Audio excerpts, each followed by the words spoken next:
My name is Chevelle Lindsay. I'm a women's wear designer based in New Brunswick, Canada. Today I'm going to be showing you how to draft your very own skirt block. A skirt block is something that's used as a starting point to create pretty much any skirt design you'd like. It's meant to sit right at your waist. It has 2 darts in the front and 2 darts in the back, and from this we can create pretty much anything. Today we're going to be creating the block itself, and then from there I can show you in different videos how to manipulate this pattern to come up with different designs. Let's get into it.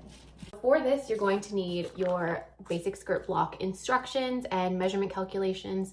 This is a free download available through my website, and I'll provide the link in the comments. Also, a drawing or writing tool. I recommend a pencil. I'm going to be using a marker just so you can see my lines. Drafting paper, which I've already cut. I'm using tracing paper, but you can pretty much use whatever you have. I remember my grandmother used to use like newsprint or wrapping paper, so make it work. A measuring tape, a ruler, a hip curve, scissors, and tape. So for starters, we're going to want to get this measurement and measurement calculation sheet done and out of the way. This just gets all of your math done so that when you're into the drafting process, you can just plug in these numbers and not have to worry about doing any math. So first of all, you're going to start out by putting in your waist, your hip, your waist to hip, and your waist to hem measurements. I recommend using centimeters. They're just a little more precise, so it just ends up with a better fitting garment, in my opinion. Then you're going to pop down to your measurement calculation section. When I refer to A1, A2, A3, those are just the final calculations here. So you're going to do all of this math. It gives you room to do that math, and then you'll end up with your final answer here. Okay, so to start out, you're going to draw a line on the far left-hand side of your page. The top of this line will be A, and you want to make sure you have a bit of room left after that, like above that, because our pattern will extend up there eventually. So the length of this line is going to be your waist to hem measurement. So I'm just going to measure mine out. My ruler, unfortunately, is only inches, so I'm going to be using my measuring tape as well.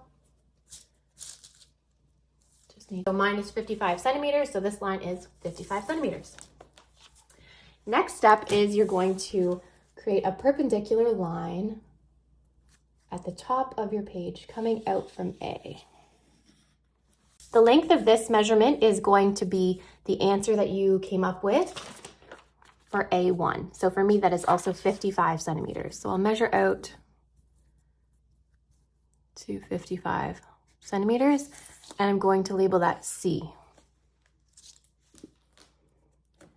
Now you're going to do the same thing at the bottom. We want a perpendicular line coming out from B.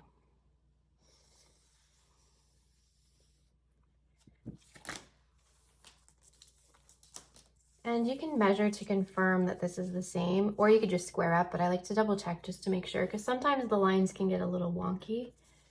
And this one will be D. So after you have your D line marked in, or sorry, your BD line marked in, you're going to connect CD. All right, so now we have this rectangle or square, depending on your measurements, and we're going to do a little bit of labeling. So this over here is going to be your center back. And on the right-hand side, this is your center front.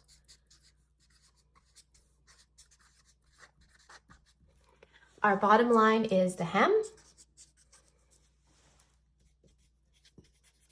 And our top line is the waistline, or will become the waistline. We're going to make a few modifications there. So the next step we're going to do is measure down from A. We're going to measure our waist to hip measurement. So for me, that's 20 centimeters. So from A, I will mark where 20 is, and this will be labeled E. I like to go over on this side as well and mark the same measurement. And then you can just connect the two.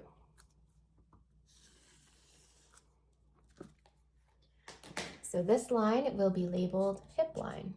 We are going to take our answer 2, which for me is 27.5, and I'm going to measure from E out 27.5 and mark F.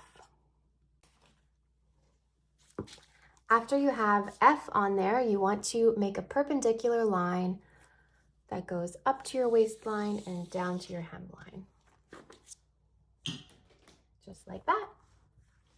Where the line meets your waistline, we will label this G. So next step is we're going to take our answer 3. So for me, that is 9 centimeters. And we're going to place half of that measurement on either side of G. So I have 9. So I will do 4.5 centimeters on either side of this line. On the left-hand side, we will label that H, and on the right-hand side, we will label it I. So these are our indicators to create more shape at the waistline going down to the hip. So if you guessed it, that is when our hip curve will come in. And I'm actually going to switch markers for this one so I can have a bit more precise line.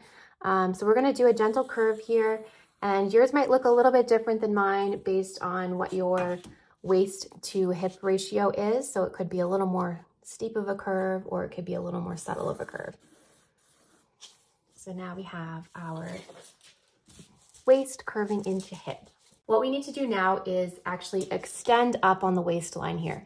If you were to just create this garment as is, this would ride a little bit low on the hip, and we want to add to account for the roundness of hip. So we need to extend this from H up 1.5 centimeters. So we don't want to go straight up. We want to make it continue on that same curve that we have created already. So we want to go up 1.5 centimeters. And then we can grab our hip curve again and just extend that line. So again, from I, you're going to do the same thing, 1.5 centimeters up, and that is your I extension. So what we're going to do now is join A to extension H using a nice soft curve again. Oops. That's better. And then we're going to flip and do the same thing to our I extension.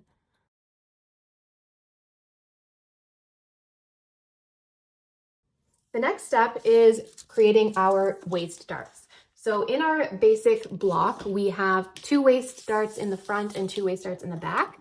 So in order to find that placement, we're going to use our measuring tape and measure out what this curve is. So just inching that measuring tape along, following the curve. Mine ends up being 22. I just want to double check here.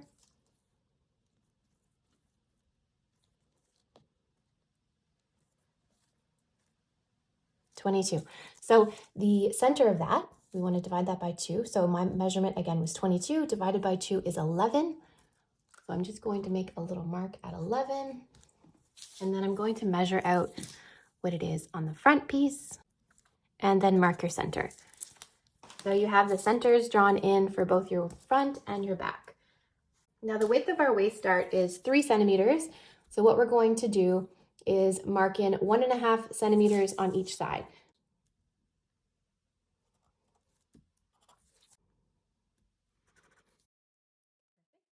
And then next we want to create the center line of our dart.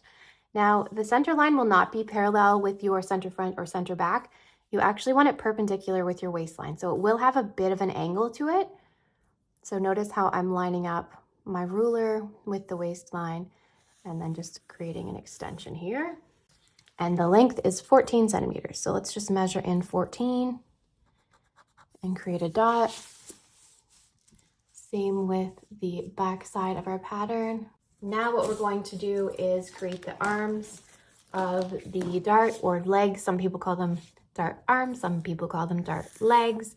Basically, you just want to create a triangle, connecting all of those points. So that is the front and back of our pattern. The next step we need to do is put in all of our indication marks for when we're placing this pattern on our fabric. So for the front, we're going to draw a straight line that's parallel with the center front line. and then add arrows that point in towards the center front. This indicates cut on fold. So we'll place this on the fold of our fabric, and we'll show you that in the next video. On the back, we're going to be cutting 2 pieces out of the back. So we don't need to do the same marking. We just want a straight arrow on this. And this is our grain line. So I like to write S of G for straight of grain. And again, we'll use that for pattern placement later on. The next thing you want to do for labeling is include the pattern piece name along with your name and cutting instructions and the date, and whether or not you're including seam allowance. For this pattern in particular, I do not include seam allowance. I like to add that right onto the fabric. But if you want to include seam allowance, we would cut this out and then add seam allowance. So our next step is just going to be labeling, and then I'm going to cut it out.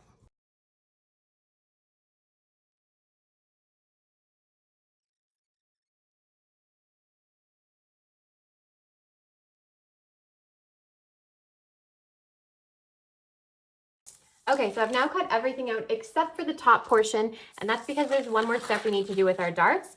We need to crease along all of these lines. So taking this far side of the dart and bringing it over to the other side of the dart, right along that center line.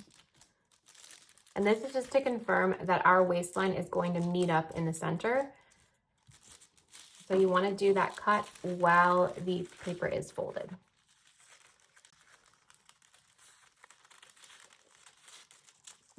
And you'll notice when you cut it out, you'll end up with a little excess excess paper here on the top of the dart. If you were to cut that out straight across, there wouldn't be enough fabric there to close the dart. You want to make sure you do that fold before you cut your paper dart out. We'll do the same on the front.